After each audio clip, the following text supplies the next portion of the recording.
নমস্কার বন্ধুরা, Rooney and মম কিচেনে আপনাদের স্বাগত। কেমন আছেন সবাই? আজ আবারও হাজির হলাম একটা মজাদার ব্রেকফাস্ট রেসিপি নিয়ে। আজকে আমি আপনাদের সঙ্গে শেয়ার করব 1 কাপ ময়দা, 1 কাপ আটা, 2টো ডিম ও একটা আলু দিয়ে তৈরি একটি টেস্টি ব্রেকফাস্ট রেসিপি। আপনারা একবার তৈরি করে খেলে বুঝতে পারবেন এটা খেতে হয় কতটা ভালো। তাই ভিডিওটা স্কিপ না করে পুরোটা দেখার অনুরোধ রইল। তো চলুন শুরু করা যাক আজকের এই রেসিপি। এর জন্যে মিক্সিং বলে নিয়েছি 1 কাপ আটা ও 1 কাপ ময়দা। দিয়ে দিচ্ছি স্বাদ মতো নুন ও সামান্য একটু চিনি। এরপরেতে দিয়ে দেব 2 টেবিল চামচ মতো সাদা তেল। সমস্ত কিছু দিয়ে ময়দাটিকে ভালো করে মেখে নিতে হবে। আপনারা চাইলে শুধু ময়দা কিংবা আটা দিয়েও এই রেসিপিটা তৈরি করে নিতে পারেন। সব কিছু ময়দার সঙ্গে ভালো করে মিক্সড করে নিয়ে একটু একটু করে জল অ্যাড করে একটি সেমি সফট ডো তৈরি করে নেব। ডোটা কিন্তু খুব বেশি শক্ত হবে না, আবার খুব নরমও হবে না। সামান্য একটু তেল ডোয়ের উপর লাগিয়ে ঢেকে রেখে দেব মিনিট 15 মতো। এই সময় তৈরি করে নেব ডিমের ভুর্জি।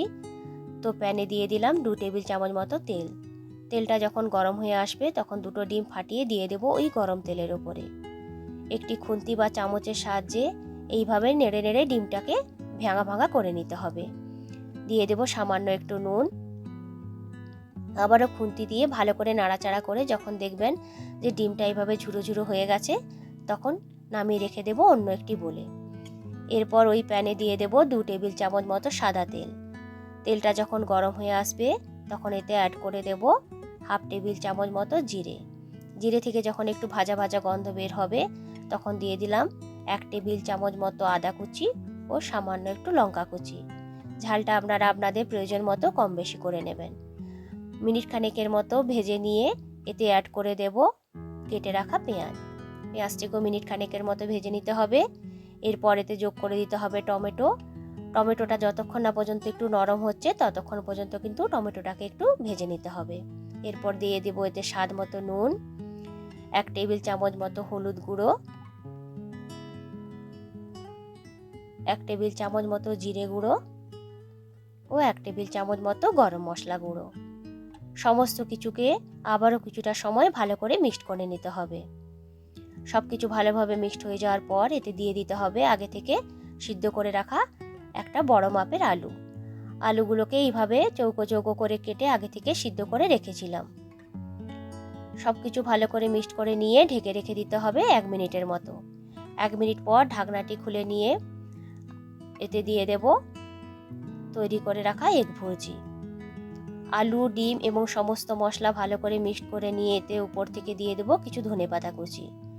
আবারও সব কিছু মিনিট খানেকের মতো নাড়াচাড়া করে নিলেই কিন্তু তৈরি হয়ে যাবে। পুরটিকে ঠান্ডা হওয়ার জন্য রেখে দেব সাইডে। 15 মিনিট পর ঢাকনাটি খুলে নিয়ে ময়দাটিকে আরও কিছুটা সময় ভালো করে মেখে নেব। এরপর ডো থেকে বলের আকারে কিছু লেচি কেটে নেব। দেখুন এইভাবে আমি সমস্ত লেচিগুলো করে নিয়েছি। এরপর একটা লেচি নিয়ে রুটি বেলে নিতে হবে। এই রুটিটাকে আপনারা পারলে যতটা সম্ভব পাতলা করে বেলার চেষ্টা করবেন। দেখুন আমি কতটা পাতলা করে বেলে নিয়েছি। এইভাবে আমি সমস্ত রুটিগুলো বেলে নেব। একটা রুটি নিয়ে তার উপরে কিছুটা ময়দা ছড়িয়ে নিয়ে রেখে দেব আরেকটা রুটি, যাতে এগুলো একটার সঙ্গে আরেকটা চিটে না যায়। এরপর একটা রুটি নিয়ে ওর উপরে কিছুটা তেল ব্রাশ করে নেব। ভালো করে তেল ব্রাশ করে নেওয়ার পর ওর ওপরে দিয়ে দেব আরও একটা রুটি। ভালো করে হাত দিয়ে রুটিটাকে সেট করে নেব। আবারও এর উপরে কিছুটা তেল ব্রাশ করে নেব। উপরে দিয়ে দেব আরও একটা রুটি। হাত দিয়ে ভালো করে রুটিটিকে সেট করে নেব। ওই রুটিটির উপরেও তেল ব্রাশ করে নেব। সেম প্রসেসে একটা রুটির উপর আরেকটা রুটি এইভাবে বসিয়ে দেব। দেখুন এইভাবে সমস্ত রুটিগুলো বসিয়ে দেওয়া হয়ে গেছে। এইবারে একটি সাইড থেকে এইভাবে মুড়ে মুড়ে রোল করে নেব। খুব বেশি কিন্তু টাইট করে রোল করব না। হাত দিয়ে আলতোভাবে রোলটাকে আরো একটু গোল করে নেব। দেখুন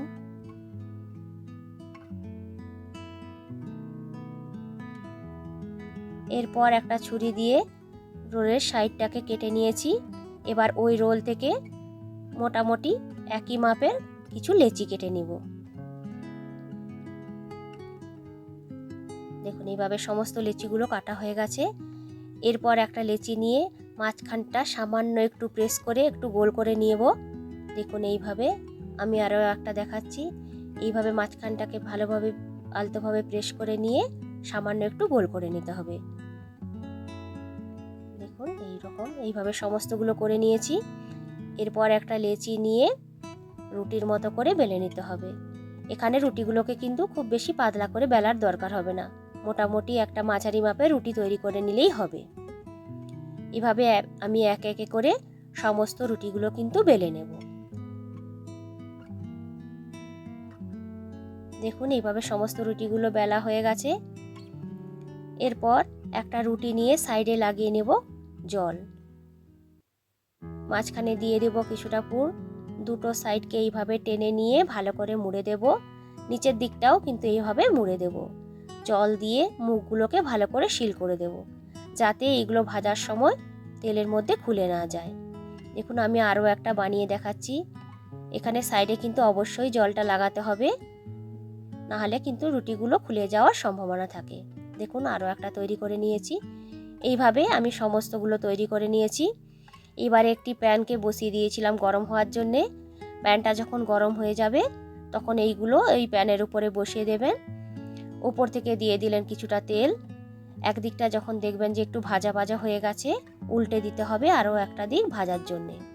এইভাবে দুদিকটা যখন লাল লাল করে ভাজা হয়ে যাবে তখনই কিন্তু তৈরি হয়ে যাবে আজকের এই মজাদার স্বাদের রেসিপি। এইভাবে একে একে করে আরও যেগুলো বানিয়ে রেখেছিলাম সেগুলো ভেজে নেব। তো বন্ধুরা, আজকের আমার এই রেসিপিটা যদি আপনাদের ভালো লেগে থাকে অবশ্যই কিন্তু একবার বানিয়ে নেবেন। কেমন হয়েছিল আমাকে কমেন্ট করে জানাবেন। এই রকম ধরনের নিত্য নতুন রেসিপি দেখতে চাইলে আমার চ্যানেলটিকে অবশ্যই সাবস্ক্রাইব করবেন। লাইক, কমেন্ট ও বন্ধুদের সঙ্গে শেয়ার করতে কিন্তু একদমই ভুলবেন না। এই রেসিপিগুলি আপনারা সকালের ব্রেকফাস্ট কিংবা স্কুল কলেজে টিফিন হিসেবেও দিতে পারেন। এইগুলো ভাজার সময় কিন্তু গ্যাসের ফ্লেমটাকে লো টু মিডিয়ামে রাখতে হবে। দেখুন এইভাবে এক একে করে কিন্তু আমি সবগুলো বানিয়ে নিয়েছি। এইগুলোকে আজ আমি সার্ভ করেছি টমেটো সসের সঙ্গে। আপনারা চাইলে এগুলোকে শুধুও খেতে পারেন। দেখুন এর ভেতরটা কত সুন্দর ভাজা ভাজা হয়েছে এবং পুড়ে আছে ঠাসা। আবারও হাজির হব নতুন কোনো দিন নতুন কোনো রেসিপি নিয়ে। ভালো থাকবেন, সুস্থ থাকবেন সবাই। আজকের মতো টাটা।